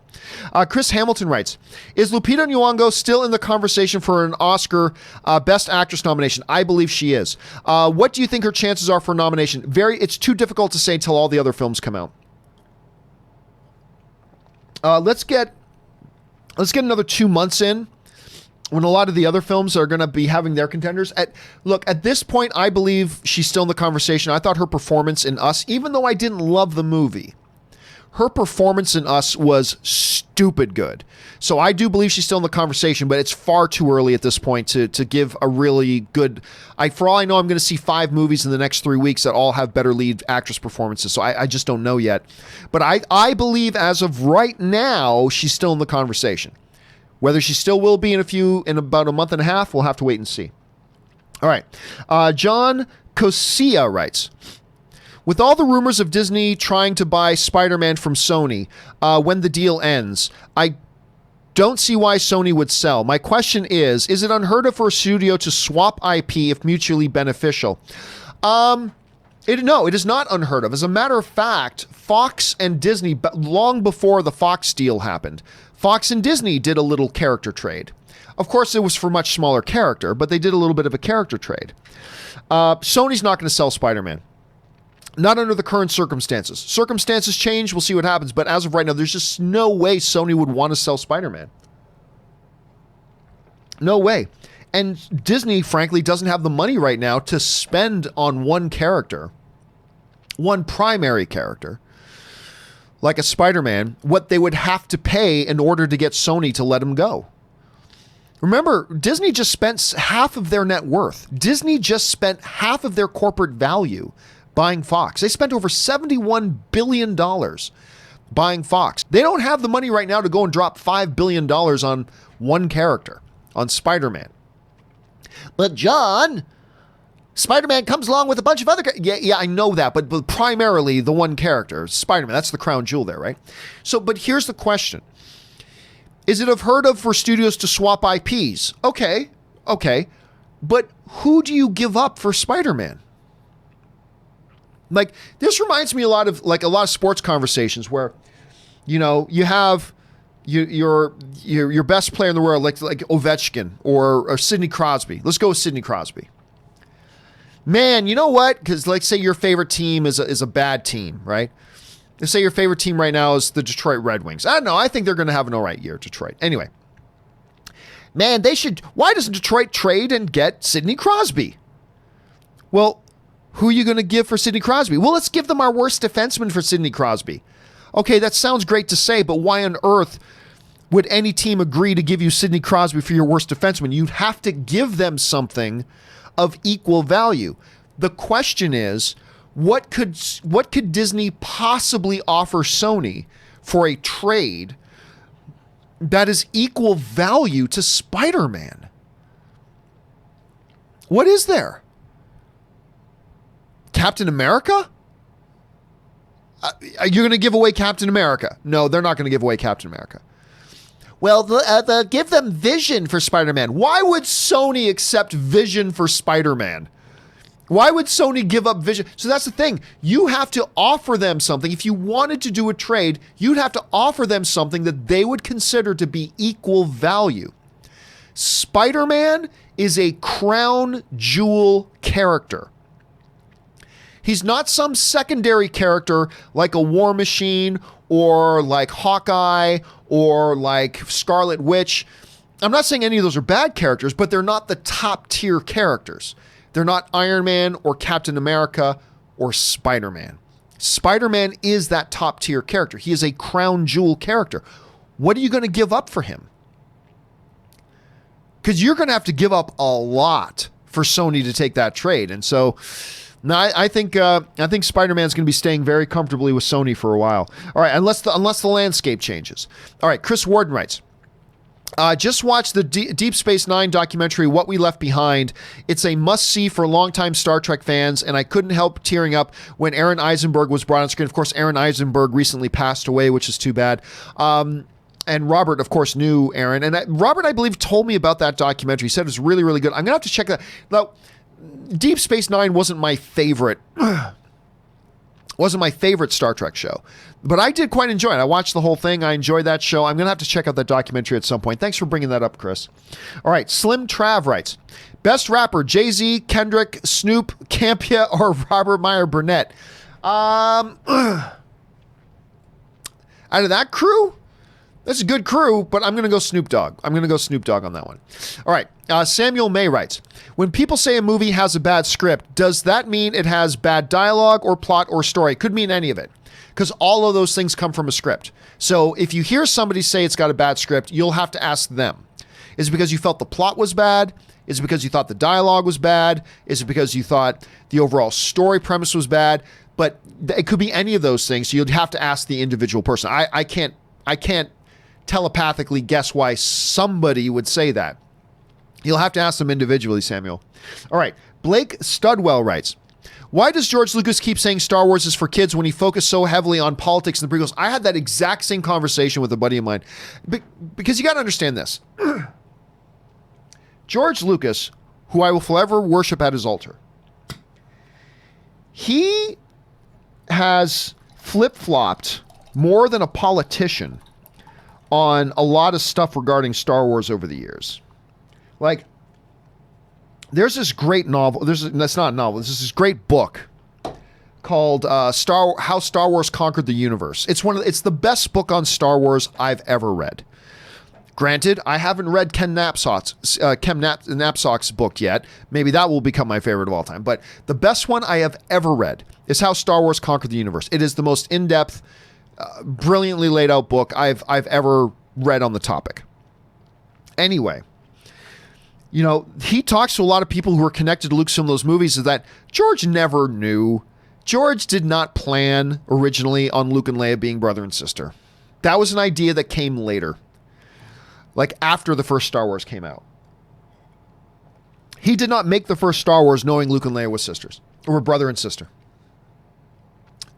But he's also gone back and forth over the years. There's been times when he made statements about this, you know, is to appeal to the mature mind and to focus how we look at the world we live in now and blah, blah, blah. But there have been times saying, oh, no, Star Wars is just for kids. It's like he goes back and forth on that stuff all the time. So I honestly don't pay that much attention to what George says these days. Just being honest, on a lot of different topics, he goes back and forth. He really does. So I don't worry about it too much. I don't hold it against him, and I don't get too excited either way. So you know what I mean? Like, but he's George Lucas. He's the creator. He gave us the greatest, you know, space movie story galaxy ever in the history of cinema. He will always be George Lucas, and I will always have an altar built to George Lucas in whatever home I live in. All right. Darklock63 writes, DC Black Label, Harleen and Harley Joker are must-reads. I've heard that. I've been recommended that myself, Darklock, that I should check this out. So thank you for furthering it. You know what? I'm going to have to put that on my list. You're on the list, Chris Jericho. There you go. So thank you for the recommendation, Darklock. I appreciate that. Blake Studwell writes, everyone always talks about box office numbers, but never online or Blu-ray purchases. Curious what has dominated those charts. They're irrelevant because they really do create, like, everybody has an unreal image in their head about how much money is generated by those things. And it's actually smaller than you might think. And not to mention that the Blu-ray and disc, the physical media thing has been dying steadily. Like, it's dropped by 50% in just 3 years. So that's really not so... It's always been, to me, it's always been something of an irrelevant question. It's not really irrelevant. I'm just saying, to me, it's always been kind of an irrelevant question. ZMG Ruler writes, Crisis reveals Michael Keaton in newspaper. Okay, but listen, here's the thing, though. Never get excited about little Easter eggs like that. That's just fun little wink, wink, nudge, nudge, tip of the cap to the fans. That's usually just fan service stuff. It doesn't necessarily mean anything. So I wouldn't get too terribly excited about that. All right, Blake Studwell writes, why don't they use number of tickets sold rather than amount made to accurately track number of people in seats throughout time. Well, Blake, I've answered this question about, I'm going to go on about 583 times. I'm going to guess I've answered this question 583 times. Because that doesn't take into account so many variables. So many variables. Like, it doesn't take into account the amount of theaters that were available for people to go to. It doesn't take into account how many movies came out that year. It doesn't take into account, what competition was there for the entertainment dollar at the time.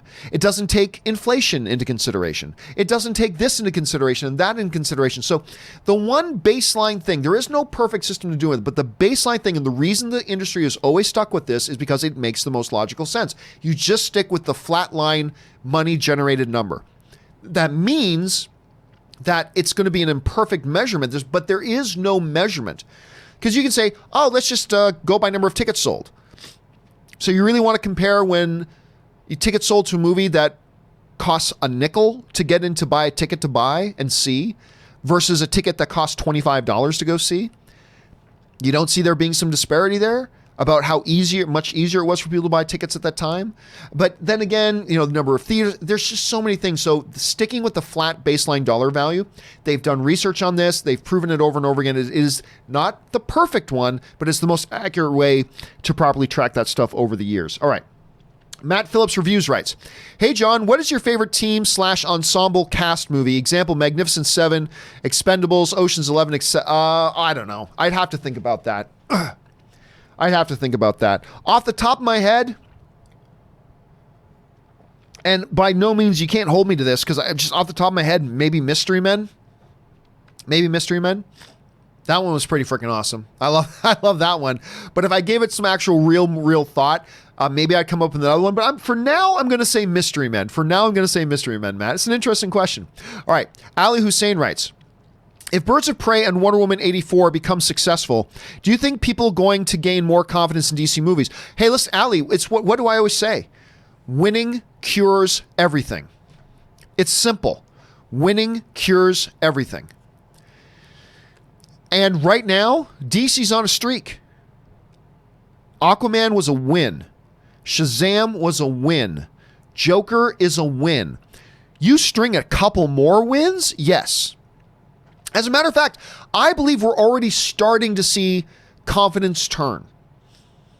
I'm not saying it's done. I'm not saying we're there yet, but I believe winning, it has started to push things in the right direction for people. And I think we are starting to see a slight change in public perception about when it comes to DC. It used to be like, oh my God, a DC film, and like people just kind of assuming it was going to be bad. To now it's like, okay, DC film, maybe. I mean, that's what winning does. Winning cures everything. So if they knock out 2 more in a row, yeah, I think we're going to be in a very different place then than we are even today. So we'll see how that all kind of transpires. But those are big ifs, Ali. Those are big ifs. All right. Owen Tuhoy writes, Tuhi writes, have you ever seen the Japanese game show Most Extreme Elimination Challenge? It aired on oh yes. It aired on Spike TV with English dub and commentators. Yeah, and one of the commentators' name was something Blankenship. It was like there were these 2 commentators, and the one of the commentators' name was something Blankenship, like Tad Blankenship or something along those lines. Yes, I remember those were funny. They were funny because the dubs were not, I do not believe they were not literal dubs. They were dubs done to add to comedic effect, and it was pretty damn funny. I do remember that, Owen. That was a funny show. I enjoyed that. All right. Let's see here. Where are we at? Brianna writes, Phoenix is good, but Mark Hamill is still the GOAT. Yeah, again, I don't count Mark Hamill. I love Mark Hamill. Everybody knows that. I adore Mark Hamill. But he only had to do 1/3 of a Joker. He just had to go into a sound booth, put on headphones, and read lines. He didn't have to physically manifest Joker. He didn't have to do the physical acting in a physical space with the things that we see with our eyes. He didn't have to do any of that. That is a huge part of the performance. And that's why I don't count Mark. When I consider the best performances of Joker, I don't count Mark Hamill. Not that he didn't do great doing the voice, But what he had to do was very different from what the other actors had to do, which was actually go in and physically become the Joker and manifest the Joker. That's a huge part of it, and he didn't have to do that. So he doesn't make my list, personally. All right. I never know how to pronounce. Joser Miez writes, Rian Johnson should direct his trilogy to piss off the Star Wars haters that dislike The Last Jedi. That's not a good reason to do things. Just being real clear. That's not a good reason to do things. And that's a bad way to do business. It's a very, very bad way to do business. All right. Bats 2020 writes, Jungle Cruise trailer. I like it. I've been looking forward to this since its announcements, but I fear if it becomes successful, they might change the ride. Dude, true story. Let me see if I can find it here. I'm not 100% sure I'll be able to, but let me see if I can. Let me bring it up on Twitter. I don't think I put it up on Twitter, but I'll just double check to see if I did. Me and Anne and a bunch of our friends, we went to Disneyland a little bit ago. Did I put it up on here? Oh, I did put it up on here. Here it is. We went to Disneyland a couple weeks ago. Here's a picture of us. Now, if you guys, let me see, where's my hand? Okay. Do you see this guy on the end here? If he looks, let me see if I can blow this up a bit. If he looks a little familiar to you, there's a reason for that. Let me see if I can get this. There he is. If that guy on the end, at the very end, and if that guy looks familiar to you, the reason he might look a little bit familiar to you is if for those of you who've watched me for a long time, back in the first initial days of when I did a little show called For Your Consideration, it was just me and my friend Matt. And that is my buddy Matt. So if you think you recognize him, that's Matt with his wonderful wife, Jaylyn. Of course, my buddy Ryan Soul, who is the CFO over at the Fine Brothers for a long time, Ann and myself.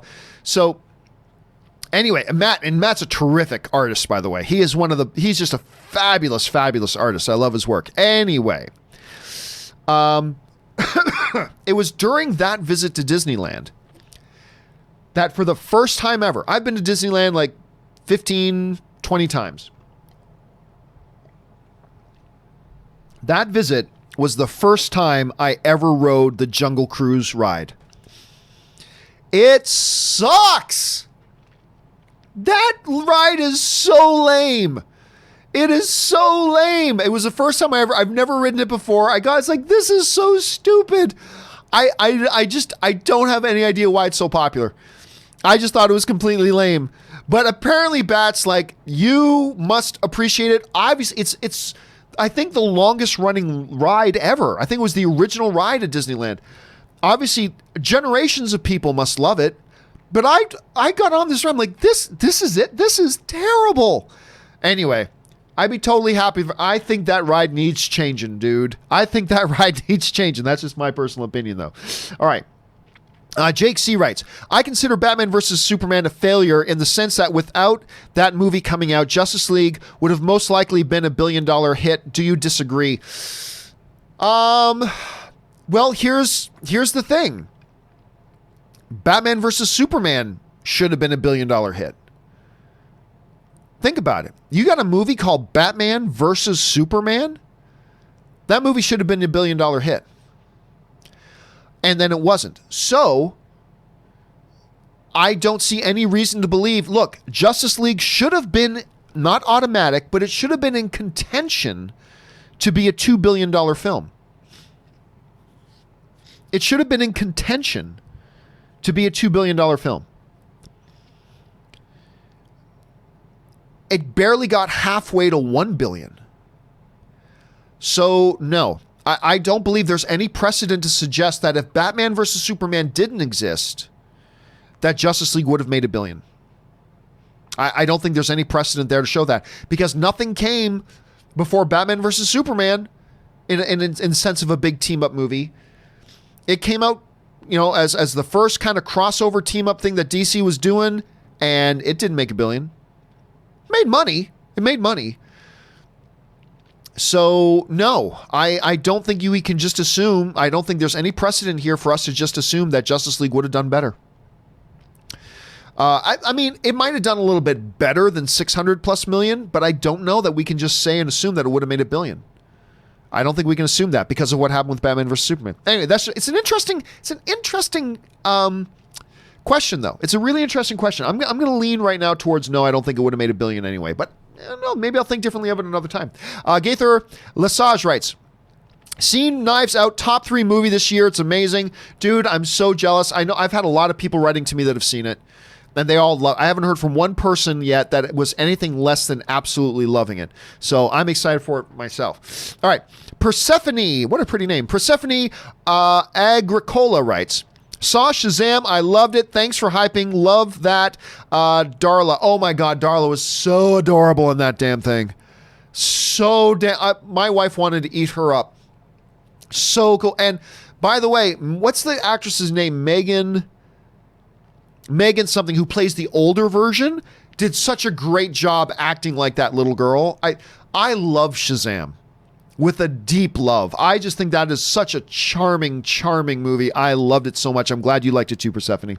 All right. Valhalla Erickson writes, Forget Paris, the best rom-com movie ever. A lot of people love that movie, man. A lot of people love that movie for very, very good reasons. If you have not seen Forget Paris, and a lot of people have not, you should absolutely go and check it out. All right. Jake Air sends in a really large super chat. Thank you, Jake, for supporting the channel on that level. Dude, I appreciate that. And Jake writes, films I'm looking forward to that have yet to come out. 5, Jojo Rabbit, very excited for that. 4, Knives Out, so stoked for that.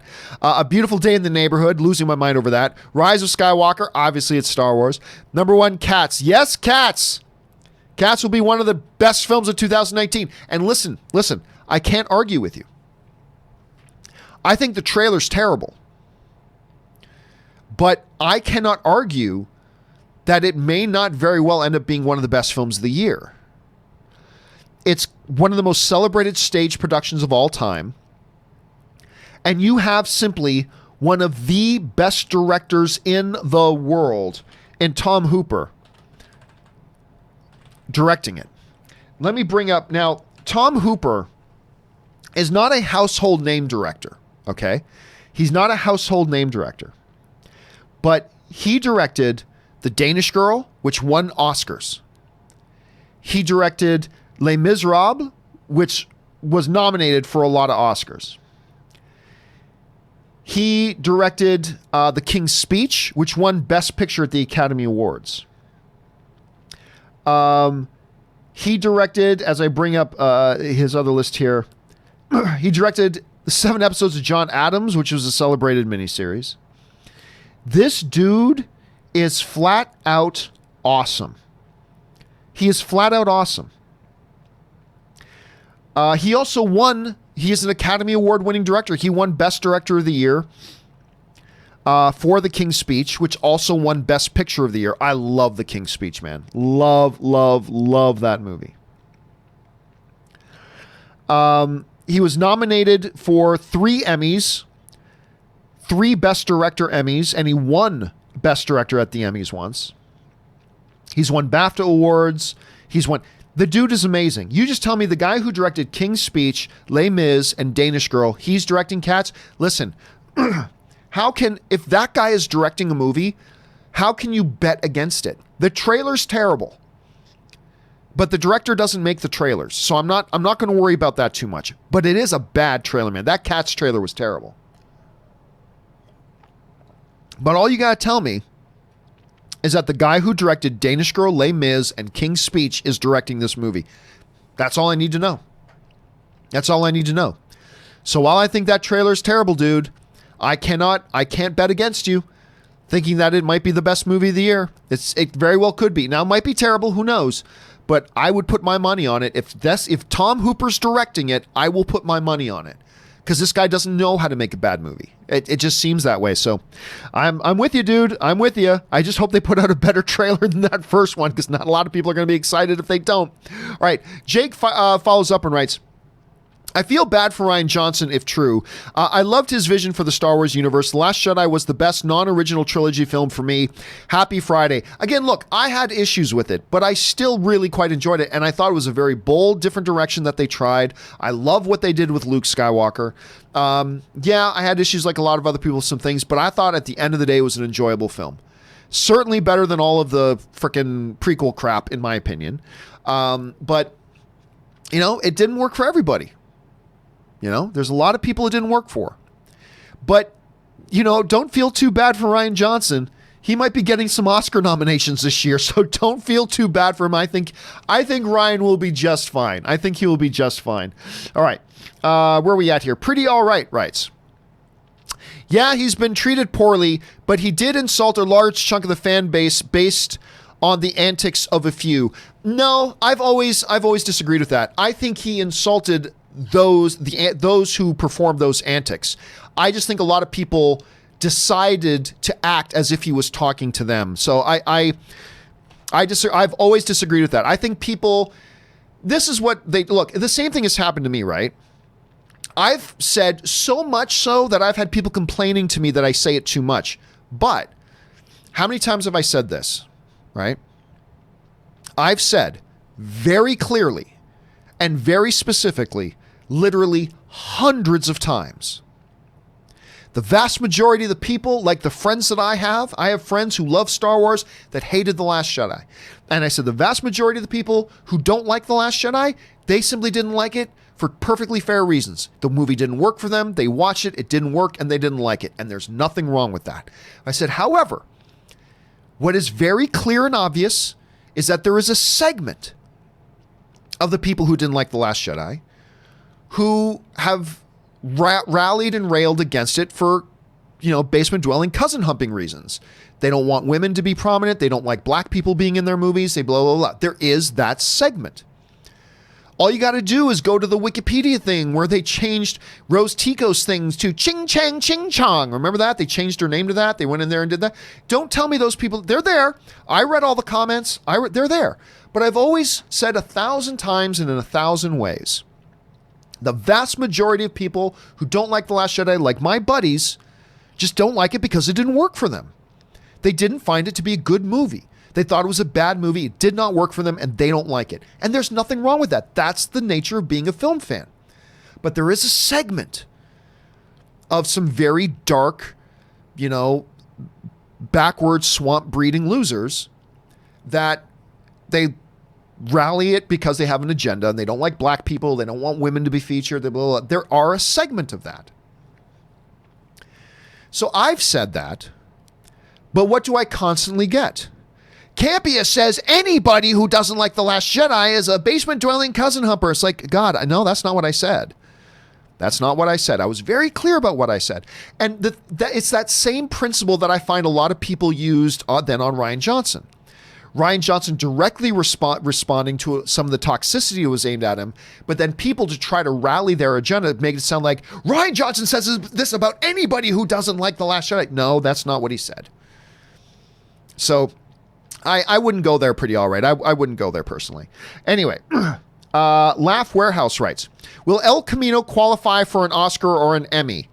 If it's a movie and if they put it out in a couple of theaters, then it qualifies for Oscars. If it's made as a movie and not as a miniseries, it will qualify for Oscars. Doesn't mean it's going to get any nominations, but if it would at least qualify. Donaldo Martinez writes, could we ever see a reboot of Police Academy? Oh, of course we could. I don't know I love the first two Police Academy movies. Let's just say that. I love the first two. But I don't know if that movie works anymore today. I don't know if that movie works today if it comes out. I don't know. Absolutely. Everything could be rebooted, dude. Everything could be rebooted. All right. Kinky Sphincter writes, what a name. Can't wait for Star Wars trailer. Sucks I'm going to be in class when tickets go on sale. Wish me luck in getting some. Saturday in same seats for new movies. Oh, sat in the same seats for all the new movies. That's awesome. Hey, listen, man. Just plan a bathroom break. Like if they say tickets go on sale midnight, October 12th or whatever, just make sure a few minutes in advance you plan to be on a bathroom break, have your tablet or phone ready, and get your tickets. That's the best thing to do. All right. And our final question today, sent in from Brandon Blake, who writes, best Batman, Batman versus Superman, worst Batman, Justice League, same actor. No, I'm going to go the Batman and Robin Batman was the worst Batman. That was the worst Batman. I didn't like the new direction they went. They clearly made a decision that they wanted to go lighter in tone, particularly with Batman. And that was unfortunate. Because the big thing to me is the Batman and Batman versus Superman, Batman is who he really was, and Bruce Wayne was the facade. They switched that up. In Justice League, Bruce Wayne is who he really is, and Batman was the facade. And I didn't like that. But hey, that's a script thing. But I love what Ben Affleck did with the character. I loved him as Batman. It sucks that he's not our Batman anymore. I'm sure Robert Pattinson's going to be awesome. He's a hell of an actor. I'm sure he's going to be awesome. But I do lament that Ben Affleck isn't our Batman anymore. All right, guys, that will do it for today's installment of the John Campea Show. Thank you so much for being here on this Friday. Guys, I hope you have a fantastic weekend filled with triumph and victory ahead of yourselves for the Saturday and the Sunday to come. Have a good, safe night tonight as well, guys. Have a good time. Don't forget, come back and join us again on Monday for the John Campea Show when we return. We're going to do an open mic this weekend as well. Keep your eyes open for that. And once again, just a reminder for those of you who are Patreon supporters, we are going to do a John Campea Show post-show chat over on the Discord server. Make sure you guys jump on over there and join me. I'll be jumping in there about 15 minutes after we end today's episode. All right, guys. Thank you to all of you for being here and being a part of the film fan community. Special thanks to you guys who sent in questions, not just because you gave us great fun things to talk about, but also because you supported the channel while you were doing it. And all of us here at the John Campea YouTube channel, thank you for that.